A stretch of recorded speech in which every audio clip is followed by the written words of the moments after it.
नमस्कार, बहुत स्वागत है आपका। आप देख रहे हैं रिपब्लिक भारत। सुबह के 11 बजे तमाम बड़ी खबरों को लेकर मैं हूं आपके साथ सलोनी श्रीवास्तव अजमेरा। मेरे दो सहयोगी मोनिका और दीपेश भी इस बुलेटिन में मेरे साथ जुड़ रहे हैं। लेकिन शुरुआत इस वक्त की बड़ी और अहम खबर से कर रहे हैं। बिल्किस बानो मामले में कोर्ट का बड़ा फैसला सामने आ गया है।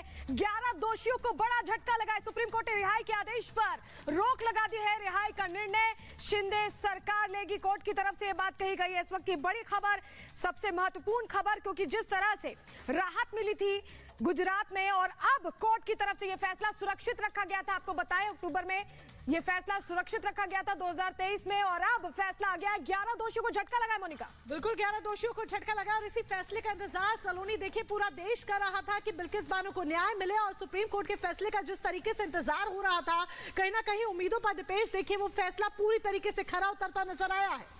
बिल्कुल, और इस वक्त हमारी सहयोगी सुजाता हमारे साथ जुड़ चुके हैं, जिनके साथ हमारे सहयोगी अखिलेश भी मौजूद हैं। सुजाता, जिस बात का पूरा देश इंतजार कर रहा था, यह फैसला उसी दिशा में।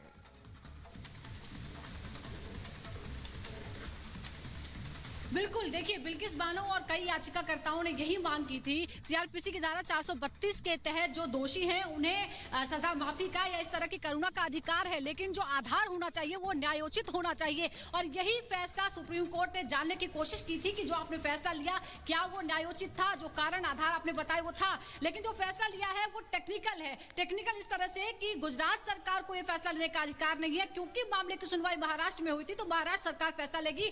हमारे सहयोगी अखिलेश कोर्ट में ही मौजूद थे। अखिलेश, तकनीकी रूप से थोड़ा सा मुश्किल ये मामला था और तकनीकी आधार पर ही ये सुप्रीम कोर्ट ने फैसला दिया है।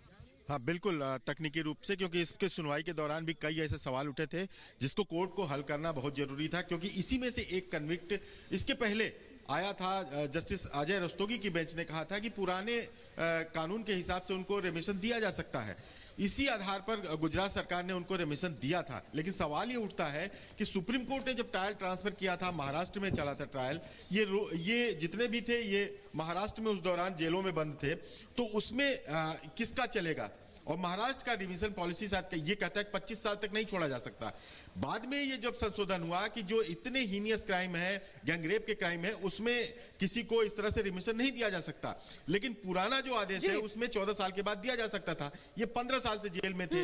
इसी आधार को देखते हुए गुजरात सरकार ने मिलाकर देखिए अखिलेश और सुजाता, जिस चीज का इंतजार हो रहा था, जिस फैसले का इंतजार हो रहा था, वो फैसला आज आ गया और रिहाई पर रोक लगा दी गई है, रद्द कर दी गई है। फिलहाल इसी के साथ आगे बढ़ते हैं। बिहार के शिक्षा मंत्री का एक बार फिर से विवादित बयान सामने आया है। राम मंदिर का चंद्रशेखर सिंह ने विवादित बयान दिया है। मंदिर गुलामी का रास्ता है, चंद्रशेखर सिंह का कहना है। मंदिर के नाम पर गुमराह किया जा रहा है। चोट लगेगी तो मंदिर जाओगे या फिर अस्पताल, ये पूछा है चंद्रशेखर सिंह ने। ये कोई पहली बार नहीं है जब बिहार के शिक्षा मंत्री इस तरीके से विवादित बयान दे रहे हो। इससे पहले भी वो कई बार सनातन पर विवादित बयान दे चुके हैं। श्री रामचरितमानस पर भी उन्होंने विवादित बयान दिया था, जिसके बाद अब राम मंदिर को लेकर अब उन्होंने विवादित बयान दिया है। फतेह बहादुर सिंह जी ने क्या पढ़ा? मंदिर का रास्ता मानसी गुलामी का रास्ता होता है और फिर स्कूल का रास्ता प्रकाश का रास्ता दिखाता है। फतेह बहादुर सिंह जी ने अपनी बात नहीं बोली। हमारी माता सावित्रीबाई फूले, जो इस देश की प्रथम महिला शिक्षिका है, उसने कहीं उनके बात को दोहराया। षड्यंत्रकारियों ने गले की कीमत, जीभ की कीमत लगा दी। तो बिहार के शिक्षा मंत्री के इस अशिक्षित बयान के बाद अब प्रतिक्रियाएं भी सामने आ रही है, और इस बयान के बाद रामानुजाचार्य ने क्या कुछ कहा वो भी आपको सुनवाते हैं। हमला करते थे और कई सवाल खड़े किए। रामानुजाचार्य ने कहा कि इनका दिमागी संतुलन ठीक नहीं है, यही कारण है कि उल जुलूल बयान दे रखे हैं। क्या कुछ कहा आपको सुनवाते हैं। इन लोगों का जो वक्तव्य आता है तो ये धर्म से संबंधित कोई वक्तव्य तो है नहीं। एक नास्तिक विचारधारा का जो वक्तव्य होना चाहिए वही वक्तव्य देते हैं।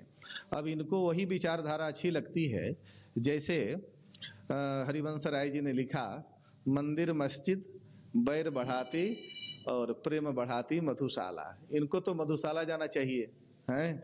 इनको मंदिर नहीं चाहिए, मस्जिद नहीं चाहिए। अब ठीक है, हिंदू धर्म सहिष्णु है, इस धर्म में रहने वाले लोग शांत स्वभाव के हैं, कहीं अन्यत्र जाकर के इस वक्तव्य को देवे तो पता चलेगा किसी अन्य धर्म में। इंडी गठबंधन के जो तमाम दल हैं उनमें ऐसा लग रहा